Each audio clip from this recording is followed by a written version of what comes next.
Mr. and Mrs. Pittsburgh Steeler fan and all the ships at sea. If you're from the Pittsburgh area and grew up listening to radio, you know what I'm talking about. Or you might, it's a reference to a great bit on the WDVE morning show from about 30 years back. So it's not exactly that. It was Mr. and Mrs. America, but I digress. Look, I'm just trying to lighten the mood because I got to tell you, my name's Bryan Anthony Davis. I'm here with my good friend Tony Defeo. We are bumming. I know you're bumming. The Pittsburgh Steelers were 11-0. The Pittsburgh Steelers are now 11-3. There seems to be no end in sight, but it's the hangover. And you have good hangovers. You have face down, bad, drunken hangovers where you feel like your life is ending. But here's the deal. The great thing about this show, The Hangover, and our BTSC family, and I see them, they're lining up, they're coming in. And if you're new to us on Facebook, we are a BTSC family, and The Hangover is a huge family. And what we do here, we're kind of a support group. So what we're going to do is we're going to support each other and get through this. If you want to jump off the bandwagon right now, hey, I have no problem with that. I understand. But if you are in here right now, that means you're not jumping off the bandwagon. That means that you're trying to make it through just like me and Tony, and we're feeling the pain of the loss, and we get that. But I'm going to speak for Tony here when I say the staff at the BTSC and The Hangover, what we're going to do is we're going to keep on hoping that this ship gets turned around, but this ship right now feels like the Titanic, Tony. Hey, Brian, happy holidays to you and everybody else out there. Yes, it is. Yeah, it's a very bad hangover right now. I wasn't expecting last night to play out quite the way that it did. So yeah, they have a lot of work to do. And I'm going to laugh because I don't multitask well. So I do my best when it comes to the live chat. And I see one of the members of our BTSC staff, one of our newest international family members, Matty Peverall. And Matty's in the house, and he's trying to pimp his show here. Somebody mentioned that this was their favorite show, and I love it. And he's like, now Matty's trying to get, hey, Ryan, your other favorite is Touchdown Under, yeah? Ryan O'Toole says one of my two favorite shows, and Matty is trying to pimp out his show. So, I love it. And you should check out his show because he and Mark Davison do a fantastic job, just like Jeffrey and Michael do when they're doing the Know Your Enemy show and all the shows that those guys do, just like Jeff and KT and the Sco Bros, Dave and Rich, Big Bro Sco, and just like Tony does when he's solo. And if I'm missing anybody, I'm going to be really upset if I did miss anybody on our staff. But, we're all going through this together. So that's exactly what we're going to do. Snowman, our own Robin Masters, I'm going to bring him up. He's given us $5 on a super chat. Here's your $5 for the grandpa comment the other day. I'm still mad about last night. Snowman, I don't blame you. And you don't have to give me $5. I hope this shirt's better. It's just a plain black shirt, and it's really not. I just came from work, so it's a scrub top, and it's black, so it shows that I'm in mourning, but it shows that I am trying to operate on my mind, on the black and gold soul of this team. I'm not a doctor, trust me. I'm definitely not. But the black scrub top, there's no symbolism in it whatsoever. But here's the deal. Thank you, Snowman. I appreciate it. You are right. You should be mad about last night because one of the things that Tony and I have been saying all along has been this. When they when they didn't even lose to Baltimore, they didn't lose that game, but it looked like a sea change. And it felt bad. And Tony and I were saying, if this is the Pittsburgh Steelers that we think they are, then they're going to rebound and they're going to be fine. We said that after the Washington game. We kind of alluded to it after the Buffalo game. Now we're thinking, yeah, gosh, where are our Steelers? Will the real Pittsburgh Steelers that we know and trust please stand up? That's what we're asking for now. They're in there. They're not dead. They're not done. They're in there, but they're floundering. Tony, did you get a chance to catch the Mike Tomlin press conference today or Jeff Hartman's recap of it on the BTSC family of podcasts? I caught the Tomlin presser live, parts of it anyway, on Facebook, in and out. I did catch it. One of the things I usually do is I have trouble catching it, and I'll catch some of it, and I'll listen to outtakes, and then I go to Jeff first usually because Jeff's recap is fantastic. But here's the deal: I wanted to listen to this entire thing, and I did. And a lot of the things that he said, I kind of felt better with. And the number one thing that I felt better about is the fact that he's talking a little different this time, that yes, changes have got to be made. And there's going to be words. There's going to be a lot of things. There's some things that they're trying to do. It feels like he's not done tinkering. He still believes in his men as what can be turned around, that they can turn this around. He believes in that. But the major thing for me has nothing to do with the X's and O's. It has to do with Juju. And I want to address that because I know what's going to come up. I know the dancing on the logo at midfield. And last week, I was not happy with what he said when he said, "Oh, I haven't heard about that." And so the entire time I was waiting for somebody to bring it up. And it was one of the last questions, and it was brought up. Last week, you said you haven't heard about anybody complaining about it. This week, have you heard about it yet? Because some players were complaining about it, opposing players. Now, I get what he's saying about, and I'm actually going to agree with him completely on this part. Players don't get extra motivation out of him dancing. They're there to win. Professionals are there to win. But there was extra motivation not to punish the Steelers, but to punish the man wearing number 19. Juju put a target on his back. And I thought he was going to lose his head on that one helmet-to-helmet hit. Why that wasn't flagged, I don't understand. At first, I'm thinking, all right, the reason this isn't being flagged is because he was a runner, but Dave Schofield corrected me and said, hey, it's still leading with the crown of your helmet. Should have been flagged. I thought the officiating was bad yesterday, but there's no excuse to blame officiating. They should have never been in the position they were in to have officiating hurt them in that game. But Juju put a target on his back for that hit, and that fumble was the result of him dancing at midfield because that upsets people. That's a disrespect thing. And Mike Tomlin said, I'm going to have a talk with him. Last week, he wasn't going to have a talk with him. He's going to have a talk with him, and it's going to be about respect. He still doesn't think it's motivation. I agree with him a little bit there. I know I'm talking to both sides of my mouth, but what I'm saying, Tony, is that the member of the Steelers that is getting the brunt of it is Juju, and he's bringing it upon himself. But it also affects the team when he fumbles a ball because he's getting targeted on a hit and it's not getting called. Tony, what are your thoughts on that?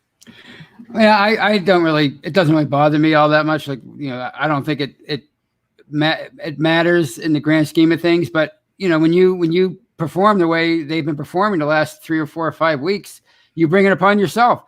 Fans, media, everybody, other teams are always going to look for reasons that they won that maybe is not about execution and X's and O's, and they're going to point to things that like Juju dancing, because that's something that they can look at and say, well, he motivated the other team, he fired the other team up.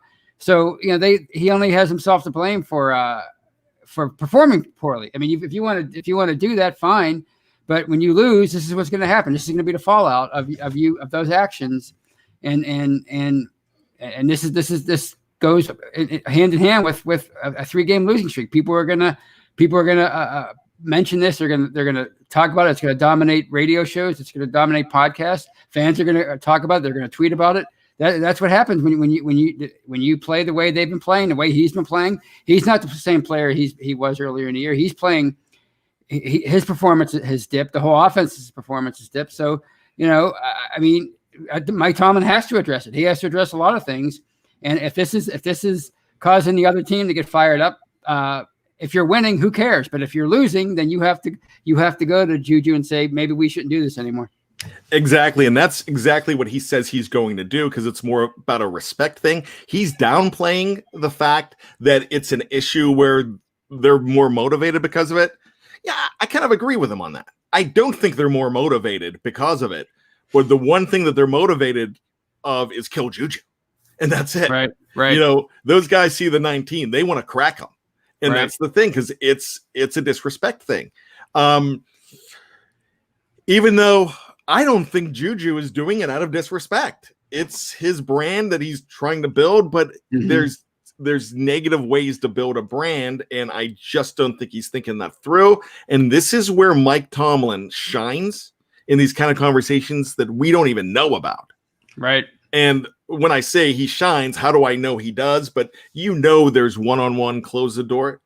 And I have a feeling it's like a dad talk or a big brother talk. It's like, look, I get it. You want to do that.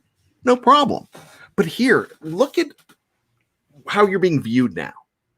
Look at how this affects your brand for some people. And it's about a lot of things. So I don't want to waste too much time on that. That's not the reason the Steelers lost the game. The Steelers lost the game because they could not execute on offense. That was one of the worst performances I've ever seen in a first half. Yes, they came out, and Jeff said something like, because I mentioned Ben's lack of fire yesterday, and I'm a big Ben mark. I love Big Ben. Right. But I just felt like there was a lack of fire, and he's like, well, he came out in the second half on fire. I'm like, yeah, but he was down 17. Right. Why does it have to get to the second half to be like that? We talked about that with Deontay Johnson dropping balls. Why did he have to be pulled? Deontay Johnson has been very good since he's been back in the lineup. So, I appreciate that. But why does it have to get to that? Why does it take so long to get started? Somebody asked Mike Tomlin about that today. There's going to be a lot of things being addressed. A lot of people are ready for Big Ben to turn in the helmet, to turn in the pads, and be retired. And, hey, just sign Sam Darnold now, which you can't do. You can't sign Sam Darnold. You can't trade for Sam Darnold right now. That's the thing. Not possible. Right. And it's not over. This year's not over. Tony, what are your thoughts? Well, I mean, this is first things first. This is we can't look at the overall record right now. They're 11-3, fine, but that's out the window. You have to, Dave, he always has us do the quarter grades. Well, if you're going on these last 4 weeks, they're a 1-3 football team, and they're a very bad 1-3 football team right now. There's no other way to say it. So they have to find a way, but they're still in the playoffs. They're in the playoffs, and they still have a chance to win the division. So they have to find a way to figure this out right now. And they have 2 games to do it before the playoffs start, because if they don't get it figured out before the playoffs, it's probably going to be too late. I mean, I don't see them flipping a switch once the postseason gets here. So it's a problem. And yeah, people keep mentioning Sam Darnold and Carson Wentz, and we go over this every show. I'm sure everybody goes over this every show, but that doesn't matter right now. What matters right now is they got to solve their problem right now. And if that means going in the lab and totally changing what you're doing, then you have to do it. You have to do whatever you can right now to fix it. You can't worry about drafts next year. You can't worry about the cap hit for 2021. Who cares? I mean, I'm getting all fired up, but who cares? I mean, they're 11-3. They still have a chance to do something in the playoffs. People are already trying to give up on them, and I get it. I just got done saying they're a very bad football team. But, as you said, the 11, that 11-0 team is still in there somewhere. They have to find it. They can't just give up right now and just throw it away. There's something wrong with this team, and they need to find a way to correct it before it's too late. Yeah, and it's not too late, because, like I said, if you're one of the 133 in the live chat right now and the many on Facebook, And hey, I appreciate it. If you, we've got love emojis from Facebook. We've got angry face emojis. Oh, there it is. Guess what? They're both right. You can have you're supposed to have an angry face right now. Right. This is the reaction that we can't be satisfied with this. But I don't think they're satisfied with this. I just think that they need to dig down deeper and find themselves. And I'm probably going to pick against them this week because I've been wrong so much lately. But I feel really excited to see what happens, to see who comes out. Because here's my question for you and a lot of people in the live chat. I want to ask you this question too. What if they come out and win? And win, you're not going to win emphatically over a Colts team with a great defense like that. But if they win with a solid effort, what are your thoughts going to be? Are you going to feel, you don't have to feel completely better, but are you going to feel better? Yeah, I would feel better because you're division champs, but then they're going to have the AFC North locked up, and they wouldn't have to worry so much about that last game. And you're probably going to lock up at least a third seed, I would think. So you locked up a pretty decent playoff position, and I think it would be a shame to go 11-0 and then wind up with the 5th or 6th seed because you couldn't even win your own division. So from that standpoint, I would feel better. And plus, I would also I think it would instill some confidence in them after these past 3 or 4 games of how poorly they play. If they put in a solid effort, they beat a really good team, a team that's playing pretty well right now. I think that would give them some confidence heading into the playoffs. And it doesn't take much in sports, especially the NFL. It doesn't take much to get the momentum going in the other direction. So if they can go out there and put on a good offensive show, which they haven't done since basically the Jacksonville game, and you could maybe even go further back before that game, they can go out and put on a good offensive show, put on a good defensive show. Like you said, it's not going to be 38-3. Now, the Colts defense is too good and they're too good of a team. But if they can go out there and win a good football game like they did earlier in the year, then I think we'll feel a lot better going into the playoffs. Very good, and I agree with all that you just said. I'm going to put you on the spot in a second, but first, I'm going to bring up a super chat here. One of our favorites here, Just Me, who's here thick or thin, and we appreciate Just Me. $5 for a brunch mimosa and $5 for the Hangover Bloody Mary. She's talking about your show, The Brunch. Best shows on BTSC. So Tony, you're 2 for 2 on that one. I know. I feel my luck's turning around. These past 2 days have been pretty disastrous, but now I think things are going to be. The arrow is pointing up. So thank you, Just Me. And I love mimosas. So mimosas are good. Oh, they're great. Yeah. So thank you. I'll drink one for you. There's no preview. There's no Steelers preview martini there. There's a Hangover Bloody Mary and a brunch mimosa. Thank you for the $10, Just Me. We appreciate you so much. And we're blessed to have all of you here on the Hangover. So, Tony, I am so behind on the live chat here. I'm not even going to look at it for a second. We are in the second half of the show. We're going to go to Q&A. So start thinking about those Q&A questions for us. And that's going to come up in about a couple minutes. But Tony, I want to put you on the spot here. Okay. I'm going to ask you first just for a yes or no answer. Then I'm going to have you elaborate. And what I'm going to do, looks like we have got a super chat here. So I'm going to ask you the question. I'm going to read this, and then I'm going to have you elaborate. Yes or no? Week 15, fire Randy Fichtner. Yes or no? No. Okay. We'll talk about that in a second. Anthony gives us, I guess that's pounds. Is that a 5-pounder? Yeah. Sounds like we need Tony to do halftime locker room team talk next week. I can see the passion with every word you speak, Tony. You guys rock. Tony, I'm hiring you.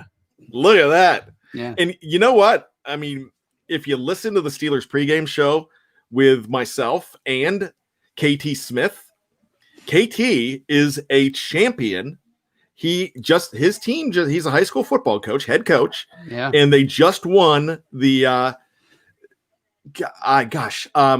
was it the Southern New Jersey or but the New Jersey, one of the New Jersey championships. Mm-hmm. So they're champions there.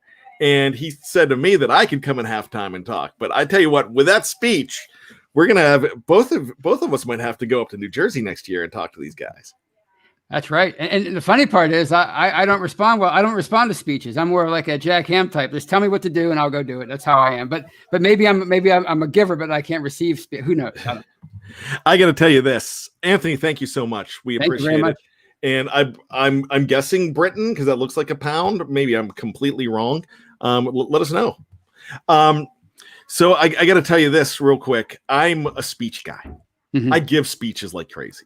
You've heard me go off on tangents, on rants. I do it more on the preview. Mm-hmm. And on the post-game show. I definitely go off on rants. Right. But here's the thing with me is I love to give a speech. My poor kids. My stepson, who's now 27. My son, who's now 27. And my two kids, they know when the lecture's coming. I once gave them right before Christmas, them and a family friend were here and they were fighting and I made them listen to Do They Know It's Christmas? And I gave them a 30-minute lecture on every single word of that song. and they're like, they love the song. Thankfully for Daddy's Home too, because now they love the song again, but I kind of ruined it for them because I broke it down. I'm like, it's Christmas time. We let in light and we banish shade. Do you know what that means? And so I'm a speech guy, so I get that. So you said no. I'm going to go through here as I'm seeing Mark Davison says, yeah, defs. Dallas Quinley says yes. Maddie says yes. Dave said, McDave says no. It's not the Steelers style. But right before I came into the show, I saw something that said, it said, it was an article. I don't even know where it was from. Steelers need to fire Randy Fichtner now. And so my thing on that, it's not their style. I don't expect them to do it. I expect them to really consider it. I think his contract's up. Is what Dave Schofield was telling me the other day on the show. I kind of expect it to happen. I expect this to be his last year. How much of a scapegoat, though, should Randy Fichtner be? Where are we going to put the blame here? Well, I think you have to put the blame as much on Ben as you do Fichtner because we all know Ben has so much control of that offense and he takes over so much of the play calling during the game. And, we saw last night, his decision making is just subpar right now. They illustrated the one, I forget who he was passing to, but it was a horrible decision. And Chase Claypool was coming open on the post. So, I think it has to be 50-50, but obviously Randy Fichtner is expendable in the offseason because, you're not going to get rid of the quarterback. You're not going to get rid of the $40 million quarterback. And rightfully so, you shouldn't because he's so valuable to his team, despite the fact that he's playing poorly right now. There's nowhere else to turn but Ben. So, but if I'm going to place blame right now, I have to place it on Fichtner and Ben 50-50. So I have to put it on Fichtner because it's just as much as Ben, and because the game plan just doesn't seem to be changing. And if he's the coordinator, Ben's the quarterback. If he's the coordinator, is he stepping in and saying no to Ben when he should, or is he just letting Ben change the plays and not reprimanding him for it? I don't know what the dynamic is. I'm sure Ben has more power ultimately, but I'd have to say it's 50-50. Yeah, I like that. Adrian PDLE says Tony is on the money. Not the OC, but Ben's comfort with the OC. And, the OC, Randy Fichtner, was hired because Ben wanted him hired. They didn't even look at anybody. Right. Game Theory says Randy should be working at Jersey's Mike's making subs. I'm a huge Jersey Mike's fan. Right. I have a feeling that would be the most bland sub. It would not be Mike's way. If it was Randy's way, there'd be no oil. There'd be no flavor to it because he's just not a flavorful guy. I'm sure he's a wonderful dude. Right. He's not making my sub, though. That's the problem, Game Theory. I'm not letting him make my sub. Well, I just want to say I'm not as pro Randy Fichtner as I used to be. You know, I think, you know, maybe it's time to change things, but I just think you asked me if he should be fired in week 15. I just think it's too late in the season now. And I think, you know, I don't think Ben would take that well. And that's what I mean about the whole 50-50 thing about who's to blame. I think Ben has so much control of this offense right now that if you took away the coordinator and said, well, we want to implement more of Matt Canada's system at this stage, he's not going to handle it well. He's not going to take it well. I just think it would be more disastrous than it would be beneficial at this point. That's just how I feel. I know a lot of people feel differently. Believe me, I know. I see it all the time. So that's just my opinion. That was poor. That was the rest of my elaboration on the no answer. Before I get into Manny Mendoza's comment here, because I like this, I would just want to make sure there's a lot of people that are saying right now, you know, you need to bench him, you need to cut him. Look, they kick the can down the road so much. No matter what happens, if he does not take a snap next year, he's still $41 million against the cap. Right. So that's coming home to roost. No matter what you do with him. I'm not saying that you shouldn't bench him. I'm not saying that you should cut him. I'm not saying you should bench him. Because right now, I don't think it's better with Mason Rudolph. I don't think it's better with Duck Hodges. I don't think it's better with Joshua Dobbs. Don't know, though. Don't know what will happen. Manny Mendoza says this. Who's orchestrating the dink and dunk offense? It's the OC. He needs to change it. It's time to go. Like I said, Ben had one completion over 15 yards. So that's saying Randy. You mentioned something, Tony, that I'm going to disagree with a little bit here. Okay. And the reason I'm going to disagree is the fact that I think Ben is overriding Randy a lot too. Mm-hmm.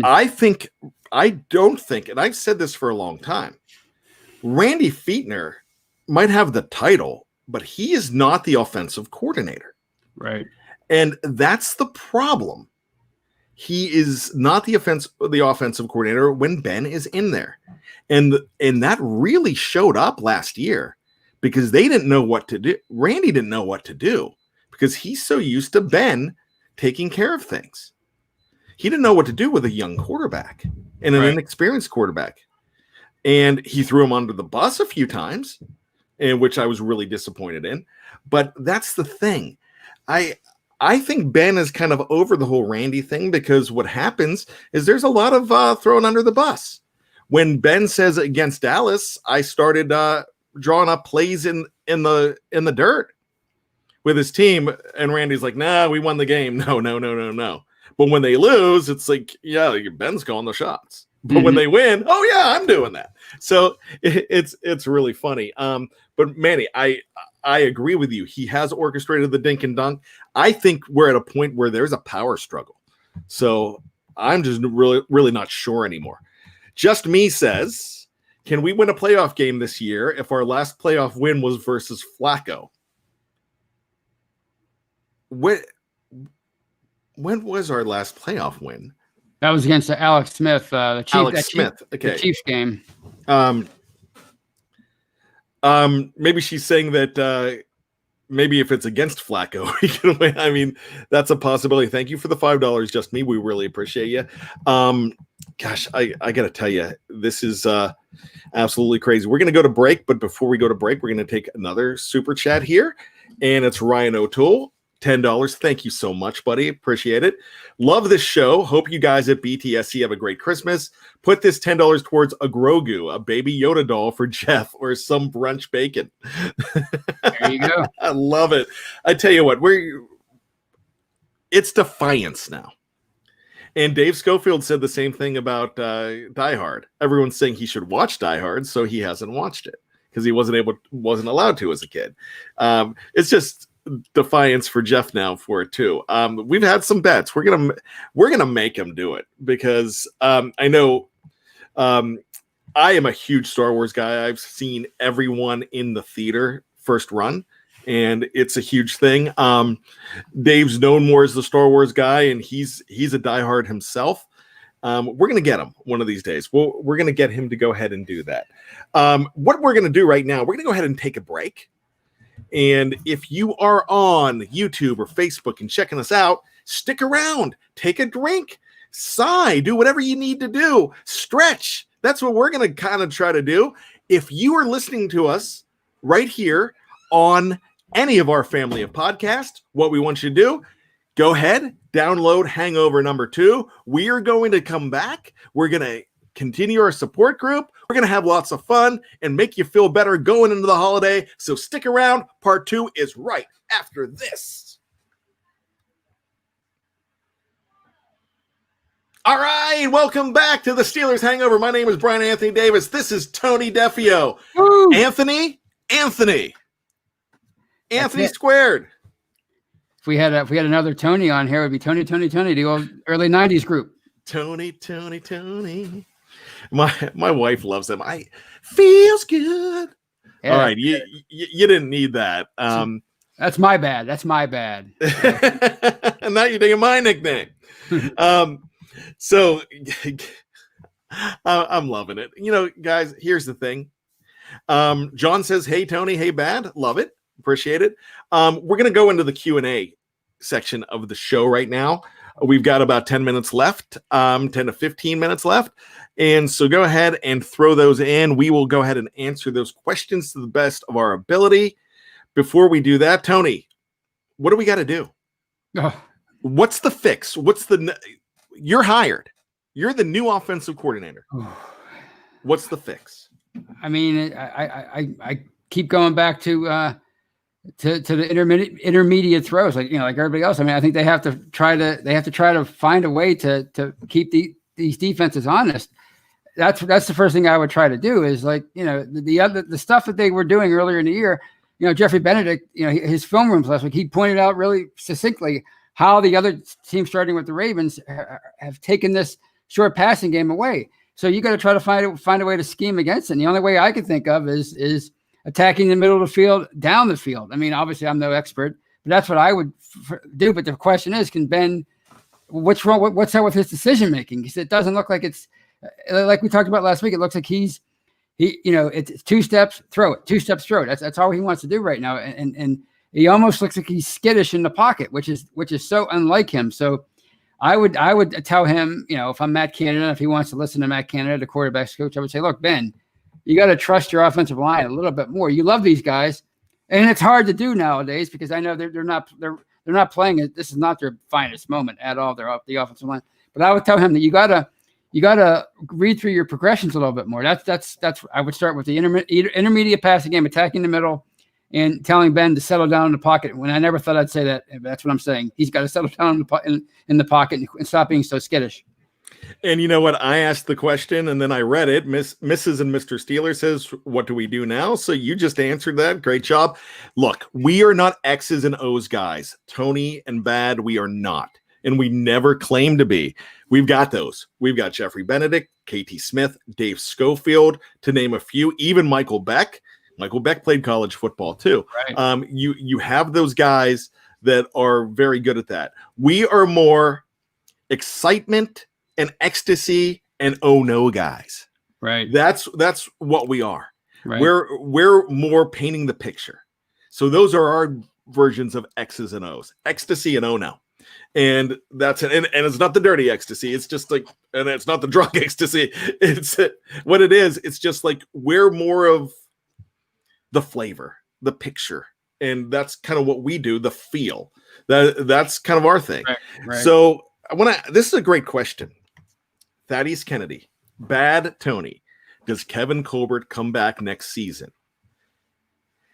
I don't know, but I do know they're looking for a new general manager in Carolina. That makes me think that he could be the next guy there, because of the owner in Carolina, David, and it just escaped me. And I had it on the top tip of my tongue. Former Steelers minority owner. He is he's the hedge fund guy. He's really, I think he's going to put together a really good team there. He could use a guy like Colbert. Do you think Kevin Colbert comes back next season? I think this is going to be his last year. I don't know if it's going to be his last year as a GM, but I got that feeling last year when he said he was going to start taking it year to year with his contract. I think this is going to be his last year in Pittsburgh. I think his name's David Klepper. Is that it? I think Klepper. Yeah, it's Tepper. It's David Tepper. Yes. It all depends on. I think maybe if he wants one final huge payday, and you never know. I mean, just like the rumors with Okawa, these guys, it's in their blood that they're competitors. So he might decide that he wants to move on and start his retirement, and then he decides to get this. He gets this huge offer from Carolina, and he decides to take up that challenge here, like Jim Rutherford did with the Penguins. He's I think in his 70s now. So I think it's his last year in Pittsburgh, but it might not be his last year as a GM. I wonder if David Tepper is related to Robert Tepper. And I bet you know who Robert Tepper is, but you don't know who Robert Tepper is. I'm going to ask anybody in the live chat to tell me who Robert Tepper is, and I'll tell you in about 30 seconds. I don't want you, don't Google it. I just want to know if you know who he is. And it's fitting because let's just say it's fitting to this conversation. So if anybody knows who David Tepper is, Robert Tepper is, please let me know. And he's not in sports. I'm not seeing anything there. Victor Creed. I tell you what, Victor Creed, how appropriate that is. Apollo Creed passed away in Rocky IV. He's the Rocky IV song guy. Tony, there's no easy way out. There's no shortcut home. What a great song. I know I can't sing, but I love to, so I'm doing it. I didn't know that. Okay, yeah. Cool. Yeah, so that's Robert Tepper. So, is there an easy way out for Kevin Colbert? I don't know. I kind of think he stays, but you don't know. So I went ahead. John says this. Do we resign Connor this offseason? Tony, I'm throw that to you. No, I think it's time to move on from him, honestly. I think it's done. And I hate it because I love the guy. Yeah, he's a great guy. Via just called us out. What happened to focusing on just this year? Hey, I threw it out to I did. That's my bad. And I threw it out to the live chat to ask questions. So there's two things that we just did. We just went away from everything that we said we were going to do. So thank you, Via, for calling me out on that. You're right. You're definitely right. I'm not a good multitasker, and plus I think I've got adult ADHD. And also I remember I saw an earlier comment about from Via saying they're 11-3. What's the why are we so critical? Well, I mean they're not 11-3 right now. They're 1-3 in my opinion. It's like I mentioned I think it was on my own podcast a couple weeks ago about the 79 Rams and how at that time they had the worst regular season record of any Super Bowl participant. And, they were talking to Chuck Noll about that in the lead up to the game. And he said, no, wait a minute. You can't focus on their 9-7 record. You have to look at what they've been since 5-6. They were 5-6 at one point. And right now they're a 6-1 football team. And that's how they play in the Super Bowl. It was one of the best Super Bowls ever up to that point. So they give the Steelers everything they could handle. So we're just trying to focus on why the Steelers are struggling right now. Not the overall record. The overall record is great. But we're just trying to figure out a way to how they can salvage these last two games in the playoffs. So I'm going to answer that question with this scenario. And before I do that, let me go ahead and answer that question. So I'm going to bring Christine off the board, and then we'll talk about her comment too. You're in a relationship for a long time, and then you kind of realize things are going great. Then you start feeling that things are going stagnant, and you're looking on the other end and you're like, why are they feeling this way? What's going on? And so what happens? Okay, thanks. So and what happens is what we do here is you notice that there's a late night phone call and you say, who is that? Nobody. And then you notice that there's a weird shoe underneath the bed, and you start noticing things and they're starting to go wrong. And you're like, okay, I got to try to fix this, or I've got to figure out what's going on here. This is the stage that we're at where we feel like as fans that we're losing grip. Right. That the team is losing grip, and we live vicariously through this team. And that's the way we look at things. So that's why a lot of people are feeling this way. And I get it. 11-3 is awesome. Right. 11-3 is more awesome when you were 5-3 at one point. Right. The arrow is not pointing up, and that's why we're worrying. King Hutchinson says Snell's getting better, all caps. I like what Snell's doing. Tony, you? Yeah, I thought he had a good game. There's one play stood out where he I don't know how he had it was a testament to his vision. He went up the middle and he sort of he saw the hole. I don't know how he even saw it, and he saw the hole to his left, and he got a great gain out of it. I thought it was his best game, certainly since the New York game in week 1. I thought he looked really good last night. Christine says, I think that there is no variety in our offensive game plan. We are too predictable and we are not getting the job done. Too much talent and skill not to be doing better. We have lost our mojo, poor execution too. That's, Christine, yeah, that's exactly what they need to fix. And that's what we're hoping is going to happen. And can it happen with a couple weeks left in the season? No. Tony, I want to ask you this question. We mentioned Snell. I like where he's going, and we're not going to talk about whether he's the guy for next year. What we're going to talk about is I think you're going to see more of him. One thing that I want to ask you though, the defense is not exempt from this conversation. We haven't talked about them. Now they didn't give up. I was going to give them big pass. And once again, Dave Schofield, who he sometimes sees things that I don't see. And he said last night, he's like, look, they only threw 13 times. Right. And that's the thing. I'm like, okay, yeah, they only threw 13 times. So I'm going to go ahead and give the secondary a pass because they weren't tested. When they were, I didn't think they were bad. So it's not the secondary I'm talking about. How bad do they miss Vince Williams? And if Vince Williams was in that game yesterday, Tony, I think it's a different story. Thoughts? Yeah, because I mean he's a veteran. He knows his assignments. He knows how to play the run for sure. I mean he knows how to lay the wood in the running game. That's his specialty. I mean, we always talk about how he's not that great in the pass coverage, but you love him in the running game. So I think he would have made a huge difference. And as far as the defense, I think they're injured, yeah, but I also think that they're just getting worn down because we talked about this before, and I'm not trying to give them a pass because it's the reality. They're not playing as well as they were earlier in the year. But it's like Troy Polamalu said years ago. I mean, the more your defense is on the field, the bigger the chance it's going to get exposed. And he would know what he's talking about. He's a first ballot Hall of Famer, and he played on some of the greatest defenses of all time. And he was saying, look, we can't be on the field this much. We're getting exposed. So I just think they're just the offense has to help them out, and the best defense is a great offense in my opinion. The less the defense is on the field, the better it is for the team. So let me ask you this: let's go back to the offense, and there's two guys that a lot of people are really excited about right now, and those guys are Chase Claypool. A lot of people are wondering about that rookie wall. Has he hit it, or are they not giving him the opportunities?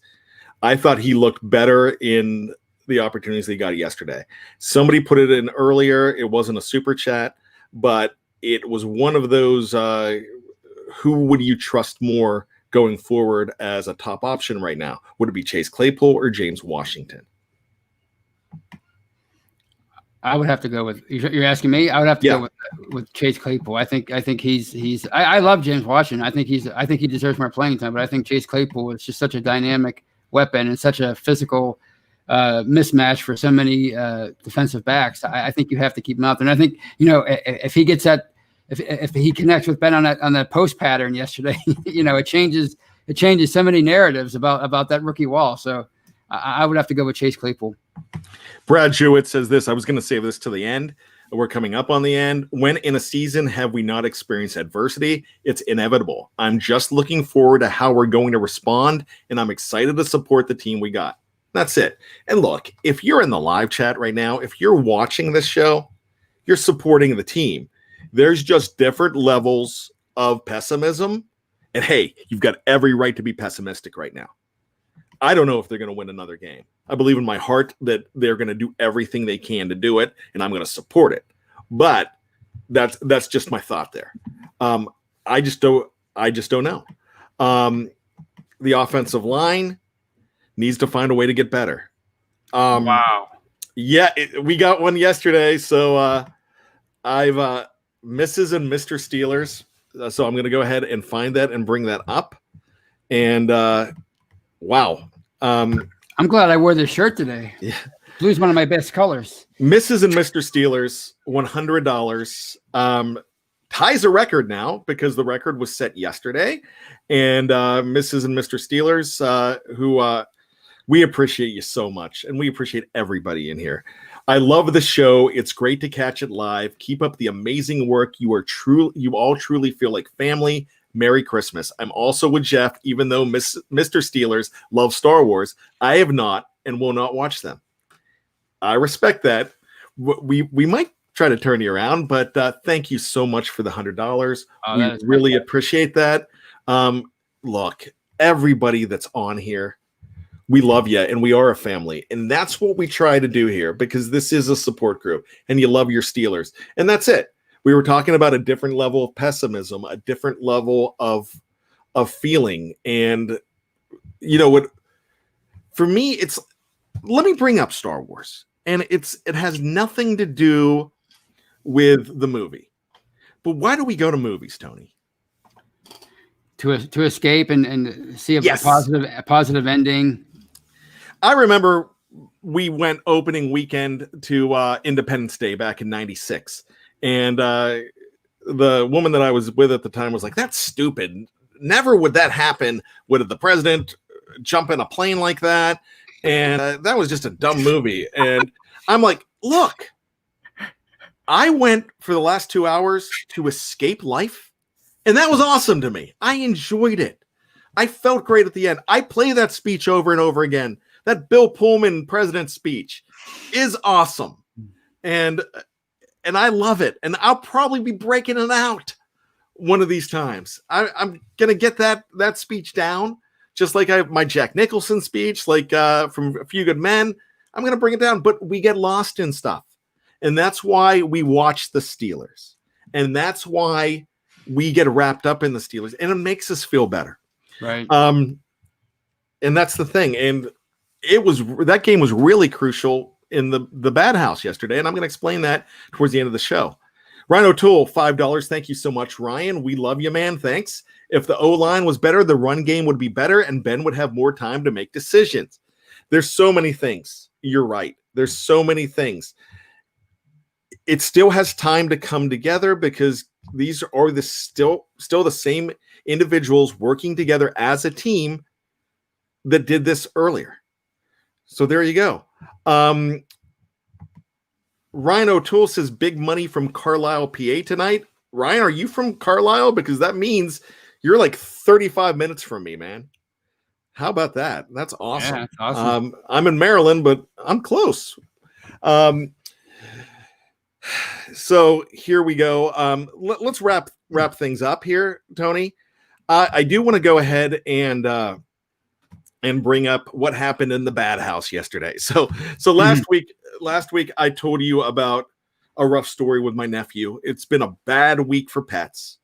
That same day, what got shrumped was my daughter woke up before any of the stuff with my nephew's dog happened. My daughter wakes up. She wakes me up at like 6:30 in the morning. She's crying that we have beta fish that we just got like at the beginning of the football season. And so the beta fish we've named, one's for my son, one's for my daughter. They're named Lilo and Stitch. And she's like, Lilo's dead. I'm like, what the heck are you talking about? I mean, and I'm like, oh, the fish. Yeah, the fish. And I'm like, oh, I'm so sorry. And I'm consoling her. And this was Monday morning. What happened the night before? The Steelers lost to the Bills, and she was watching it with me. So last night, being my daughter, and my wife's daughter, who we're all superstitious about everything. We're just superstitious. She was like, she's yelling at the screen, and she's yelling for the Steelers, and she's mad that they're losing because if they lose, her fish is going to die. Oh, Stitch is going to die, and Stitch hasn't been looking good. Stitch died today. oh. So now my daughter thinks the Steelers losing are going to kill her pets.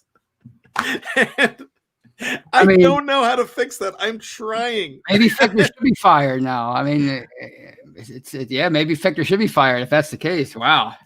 So yeah, I was hoping they were going to win for the Steelers' sake, and because we're going. I mean, because how much I love this team, but it turned the corner yesterday. It was crucial that they won that game, and I'm like, Jillian, they're gonna win. They're gonna be okay. She's 11, and she's a redhead, and redheads sometimes I'm not. I just know with the experience with my redhead, she is definitely she's definitely a cliche of the redhead. She shoots first and asks questions later. Not all redheads are like that, I know. So if you're a redhead, I'm sorry, but she is the definition of the redhead with the temper. And she's a sweet, sweet girl, but she was mad. She was calling if she knew Randy Fichtner's name, she'd be calling him out. The Bengals were called poopy heads a few times too. And so AJ Gavin Anthony asked, did your daughter's beta survive? Nope. So just went through the toilet bowl just a little bit ago, and there's a lot of sadness. There is a new fish from last week. I don't think we're going to do it again now, but I got to tell you, that's the thing about the Steelers, man. They're I will say this. Paul from Facebook says usually if it's two male betas, they will kill each other. Sorry for the loss. Thank you. It's a male and a female, but they're separated, so they're not together. We've got the fish tank with the barrier in between. So yeah, they're not together. So the Lilo in the movie Lilo and Stitch, the sister's name is Nanu, I think, and so now Nanu is the only living fish, and it's only a week old. So what we do for our families. And the thing is, like I said earlier, we live vicariously through the Steelers. Absolutely. No one says Randy Fichtner killed Lilo and Stitch. Oh gosh. And I know she's in the next room probably listening right now, and she's going to tell me all about this. She told me about my rant on the movie, the Tim Allen movie, The Santa Claus, last week. So Ryan O'Toole's son has red hair too. So you know what? I love this team. I'm mad at this team. I'm disappointed. I'm not mad at this team. I'm disappointed in this team. This team brought home the report card and we know they could do better. Right. And so what do? We make them understand that they need to do better. And that's what we're hoping that the coaching staff is definitely going to do. Christmas is coming, and this is our last show before Christmas, not BTSC's. There's going to be plenty of them. But for Tony and I, this is our last time together. Hopefully the next time we talk, we're talking about a great Christmas day. We're talking about a great Steeler winning. That's what we're hoping for. But I want to tell you guys that we can't do this show without all of you. And if you're new to us on Facebook, can't do it without you either. And you're a part of our BTSC Nation, and we love you all. And we're going to get through this together. We're going to do it as a family, and the Steelers are a part of our family. That's right now they're not getting that scholarship. They're going to clown college at this point, or they're going to have to look for work another way. But here's the thing. I believe in them, and I believe they're going to find a way to win and get better. And hopefully this is a rut. And that's it. No one you know says, I love this team for 45 years. I'm never going to not love them. That's probably me and Tony too. But we have a window that is close to being shut for a long time. We need to get things straightened up quick. Yeah, we definitely do. And there you go.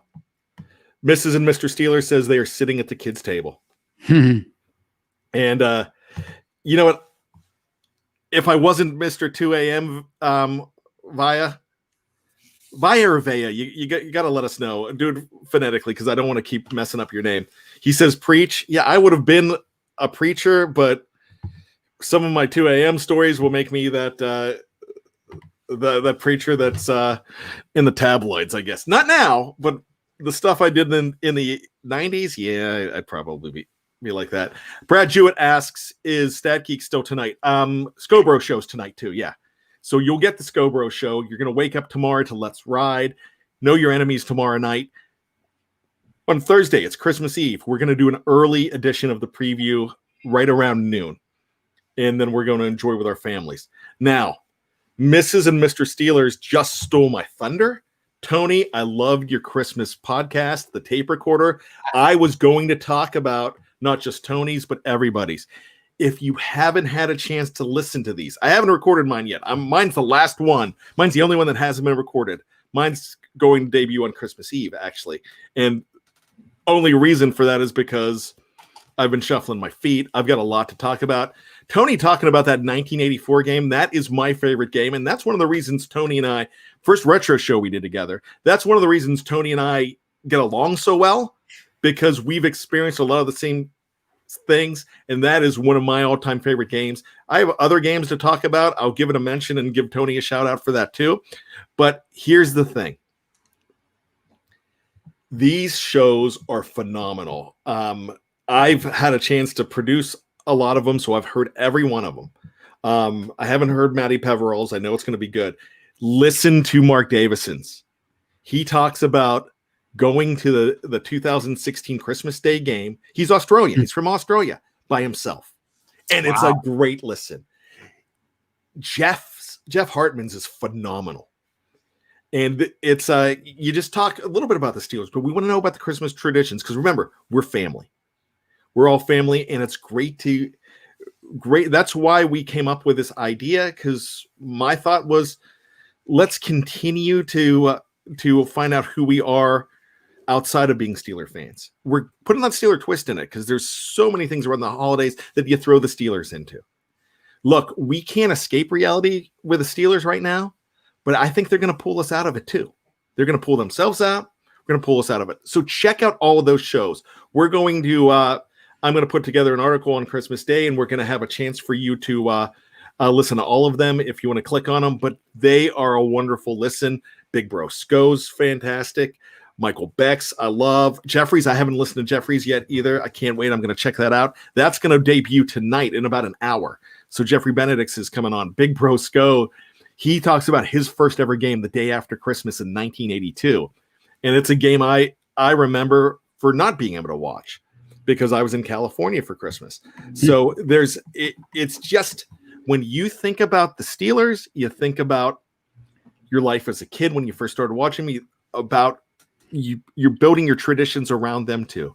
So that's it. And I almost forgot, Mark Davison, his birthday is on Christmas Eve. So happy birthday to my friend Mark. Happy birthday. Love that guy. Love the bloke.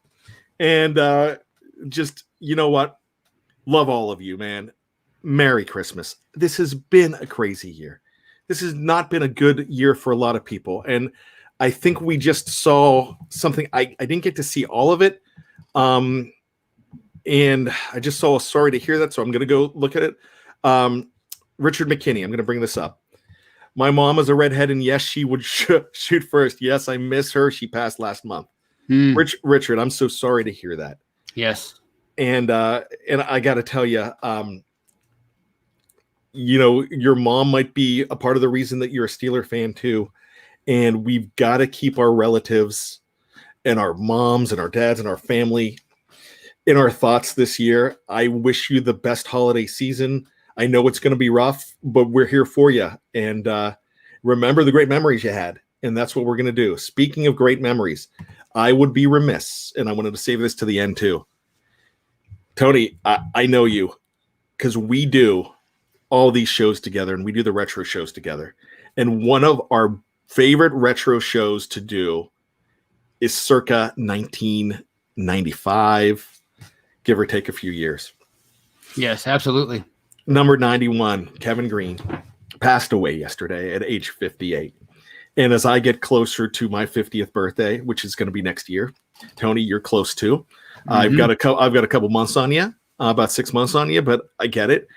And I think about it more and more. And that guy was larger than life. Absolutely. To me. He was only a Steeler for 3 years. But when you think of him as a Steeler. He basically went into the Hall of Fame as a Steeler. Yep. I know it's not like in baseball, but he was representing the Steelers more than anything.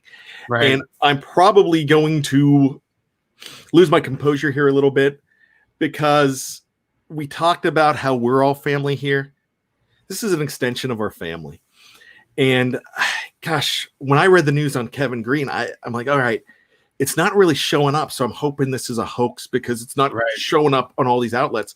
And Jeff Hartman was first to say, we're not running with this first. Let's wait until it's completely confirmed because you don't want to do that. Gyro says, such a legend, man. That was tragic. Prayers for his family. One of my favorite memories was from 1993, and it has nothing to do with playing, but is when he was just marrying Tara because they married in 1993, and she would sing the national anthem before games. Yeah. Some games, and he'd go and hug her, and it was just a special thing. So thoughts to the family, the Green family, thoughts to our Steeler family. Losing Kevin Green, like we said, it's a great escape for us. And he was a part of our escape. And that was one of my favorite memories, 1995. That year, Kevin Green was a huge part of it. Right. So rest in peace to a legend. I hate having to talk about losing the legends and even the guys that aren't legends that we lose. We lost Carlton Hasselrig this year. Yeah. We lost Benny Cunningham, I think, at the end of last year, Sam Davis at the end of last year. And if I know I've missed one or two, and I'm sorry if I have, because I do go on long. Final thoughts on Kevin Green, Tony, because I've dominated the time on it, but I loved him. I always remember him as the first big time free agent that they signed, and how I thought, wow, I can't believe they got Kevin Green, because I grew up watching that guy with the Rams, and I love his enthusiasm, the fact that he never gave up, and the fact that, you know, when he came here, it kind of legitimized that 90s Steelers team. To me, it did anyway. I mean, to get a guy like that, and he was such a great partner with Greg Lloyd, and they did so much together, and it was so much like Ham and Lambert and Russell and those guys, but what older fans got to experience in the 70s, and to get to experience that myself with watching him and Lloyd and of course Kirkland and all those guys. It was such a great time, and something. It's a time in my life that I'll never forget, and it's one of my favorite eras, and he was a huge part of it, and I'll never forget his contributions and how touched that I was that he played for so many teams and accomplished so much, and yet he remembers his 3 years with the Steelers better than any other team, and I think that's such a great testament to the Steeler organization and to the kind of person he was. So rest in peace. Yeah. Ironically, on Sunday night before he died, I had no clue that he was sick. I put a Kevin Green jersey in my cart. Right. I didn't buy it, but it was in my cart because I didn't check out yet, and I was looking at maybe getting another couple of classic jerseys, and that's one of the ones I wanted. So let's get off here on that note. It's hard to see family. It's hard to see Steelers go. Kind of puts the loss in perspective, which, if I'm just going to say it this way, and if you disagree with me on this, I understand. It's your fandom and you're right. Kind of puts the loss in perspective that if that's the worst thing that happens, it's going to be a good week. Steelers are going to the playoffs. We're going to believe that they're going to right the ship. So that's the best we can do. For Tony Defeo, my name is Bryan Anthony Davis, and we thank you for all of your support. We wish you and yours a very special and Merry Christmas. and can't wait to see you back here next week. So for Tony, I'm Bad, and just when you think you've got all the answers, we keep changing the questions. Good night. Merry Christmas, my family. Love you.